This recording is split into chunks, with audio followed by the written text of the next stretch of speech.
नमस्कार, मी संयोगिता आणि आपण पाहता चाळीसगाव डांगांची ओळख सुराज्य मराठी। पाहुयात आजची घडामोड।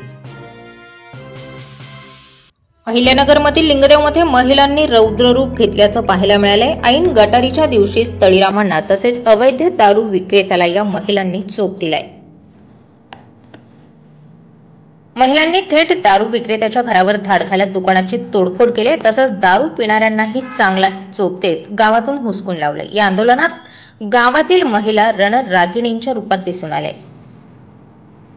काही दिवसांपूर्वी राष्ट्रवादी काँग्रेस पक्षाच्या अकोले तालुका महिला आघाडीच्या सचिव व ग्रामपंचायत सदस्य कल्पना फापाळे यांनी अनेक वेळा ग्रामसभेत तसेच ग्रामपंचायतीमध्ये लिंगदेव गावातील अवैध दारू व गुटख्या विरोधात अर्ज देत तक्रारी करून आवाज उठवला होता। आजपर्यंत त्यांनी दारूबंदीचे 12 ठराव या ग्रामसभेत केले असल्याची माहितीही दिली, परंतु ग्रामपंचायतीने सातत्याने याकडे दुर्लक्ष करत बघ्याची भूमिका घेतल्याचा आरोपही केलाय। ग्रामपंचायत सदस्य असूनही संबंधित व्यक्ती ही स्वतःच्या घरातूनच दारू विक्री करत असल्याचा आरोप देखील केलाय। पूर्वी ग्रामपंचायतीमध्ये ही व्यक्ती उपसरपंच असल्याची माहितीही समोर येते, तेव्हा अशी व्यक्ती ग्रामपंचायतीच्या जबाबदार पदावर कशी येऊ शकते असाही प्रश्न उपस्थित केलाय। महाराष्ट्रातील दारूबंद कार्यकर्ते व सामाजिक कार्यकर्ते हिरंब कुलकर्णी यांनी नुकत्याच ब्राह्मणवाडा येथे आयोजित केलेल्या विशेष ग्रामसभेत ग्रामस्थांना तसंच महिलांना आवाहन केलं होतं। दारू विक्रेत्यांच्या गाड्या मोडा, मी तुमच्या मागे आहे।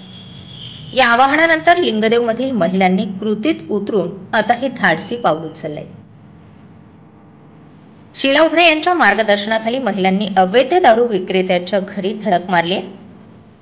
यामध्ये त्यांनी विक्रेत्यासह तळीरामांनाही चांगला चोप दिलाय। ही घटना संपूर्ण अहिल्यानगर जिल्ह्यात चर्चेचा विषय बनली आहे। महिलांच्या आंदोलनामुळे प्रशासनावर देखील आता त्वरित कारवाईचा दबाव निर्माण झालाय। लिंगदेवमधील महिला शक्तीचा हा उद्रेक अवैध धंद्यांविरोधातील लढ्याला नवी दिशा देईल असे आता जाणकारांमधून बोललं जात आहे।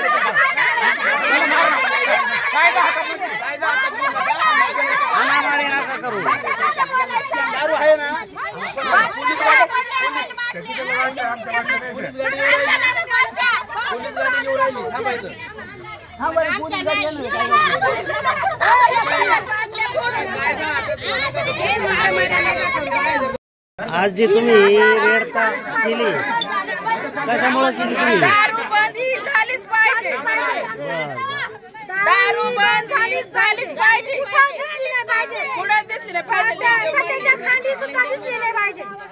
कोणच्या घरचे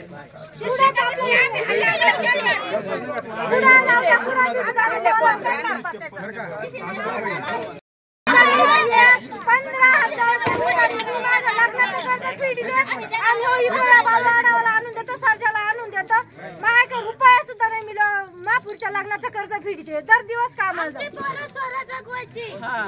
चालू ठेवायचं वाटतं। आमची लेकरं बाळा जागवा, आणि